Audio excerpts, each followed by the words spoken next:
இனிமே கண்ணை மூடிட்டு கடலை எண்ணெய் வாங்கலாம். ஏன்னா மந்த்ரா கடலை எண்ணெய் இதயத்தின் தயாரிப்பு. வறுக்க பொரிக்க ஏன் எல்லா சமையலுக்கும் மந்த்ரா தான். மந்த்ரா கடலை எண்ணெய், அபார ருசி, ஆரோக்கியமான உடல் நலம்.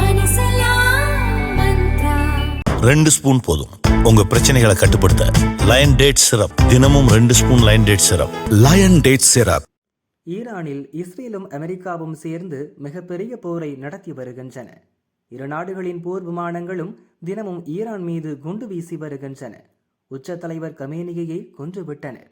ஈரான் நாட்டின் முக்கிய தலைவர்கள், அமைச்சர்கள், தளபதிகளையும் குண்டு வீசி கொலை செய்து விட்டனர்.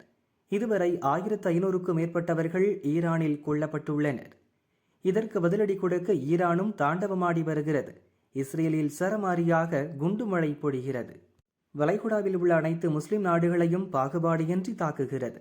காரணம், கத்தார், சவுதி, பஹ்ரைன், அமீரகம், குவைத், ஜோர்டான், ஈராக் போன்ற நாடுகளில் அமெரிக்காவுக்கு சொந்தமான படைதளங்கள் உள்ளன. இந்த போரில் அவற்றைதான் துருப்புச்சீட்டாக அமெரிக்கா பயன்படுத்தியது.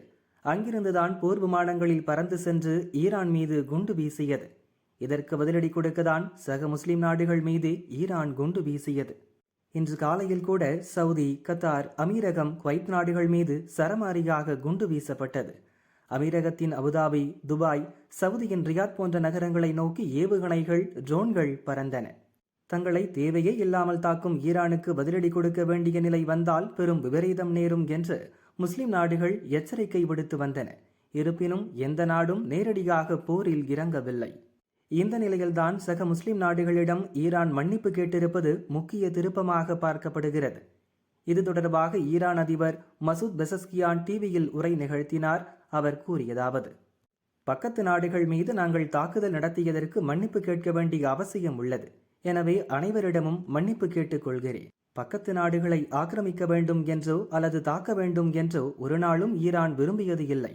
நம் பிராந்தியத்தில் அமைதியும் ஒற்றுமையும் நிலவ வேண்டும் என்பதுதான் எங்கள் விருப்பம். ஈரானை தாக்க இனி தங்கள் நிலப்பரப்பை எந்த நாடுகள் எல்லாம் அனுமதிக்க மறுக்கின்றனவோ அந்த நாடுகள் மீது நாங்கள் தாக்குதல் நடத்த மாட்டோம். ஈரானின் இடைக்கால உயர்மட்ட கவுன்சில் இப்போது கூடியது. அதில்தான் இந்த முடிவை நாங்கள் எடுத்துள்ளோம். எனவே பக்கத்து நாடுகள் மீது இனி ஏவுகணை, ட்ரோன் தாக்குதல் நடத்தப்படாது என்று ஈரான் அதிபர் கூறியுள்ளார். அதே நேரம் அமெரிக்க அதிபர் ட்ரம்புக்கு அவர் பகிரங்க எச்சரிக்கையும் விடுத்தார். அதாவது, ஈரானிடம் பேச்சுவார்த்தை என்ற பேச்சுக்கே இடமில்லை. அவர்களுக்கு இனி இருப்பது ஒரே ஒரு வழிதான். அவர்கள் மொத்தமாக சரணடைய வேண்டும் என்று ட்ரம்ப் கூறியிருந்தார். இதற்கு பதிலடி கொடுத்த ஈரான் அதிபர், ஈரான் சரணடைய வேண்டும் என்று எதிரிகள் ஆசைப்படுகின்றனர். அவர்களது ஆசை ஒருபோதும் நிறைவேறாது. எதிரிகள் தங்கள் கல்லறை வரை இதை நினைவு கொள்ள வேண்டும் என்று கூறியுள்ளார். ஈரான் அதிபரின் பரபரப்பு உரையால் போரில் பெரிய திருப்பமே ஏற்பட்டுள்ளது. ஒரு வாரமாக மத்திய கிழக்கு நாடுகளில் நீடித்து வரும் பதற்றம் இதன் மூலம் தணியும் என்று எதிர்பார்க்கப்படுகிறது. குறிப்பாக சவுதி, அமீரகம், Qatar, Bahrain, Oman, Kuwait, Iraq, Syria, Jordan போன்ற நாடுகளில் இனி குண்டு சத்தம் கேட்காது என்ற நம்பிக்கை வந்துள்ளது. அதே நேரம் அமெரிக்கா இஸ்ரேலுக்கு எதிரான சண்டையை ஈரான் தொடரும் என்றே அறிவித்துள்ளது.